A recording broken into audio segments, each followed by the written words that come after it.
Inyo ang Panginoon. At sumayon. Ang mabuting balita ng Panginoon ayon kay San Lucas. Puri sa Panginoon.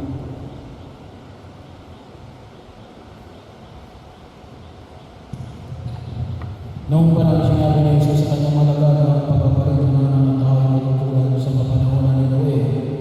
Noon ang mga tao ay nagsisikain at nagsisiinom. Nagkaasawa hanggang sa araw na sumakay si Noe sa taong. Dumating ang baha at namatay silang lahat. Gayun din naman, noong panahon nila, ang mga tao ay nagsisikain at nagsisiinom. Namimili at nagbibili, nagtatanim at nagtatayo ng bahay.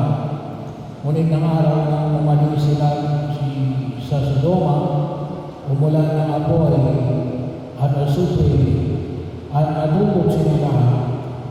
Gayon din sa pagdating ng anak ng tao. Sa araw na yun, ang nasa bubungan ay huwag nang bumaba upang kunin ang kanyang mga ari-arian sa loob ng bahay. Ang nasa bukid ay huwag nang umuwi. Alalahanin ninyo nangyari sa asawa nila. Ang sino mga magsisikap na iligtas sa kanyang buhay ay mawawala nito.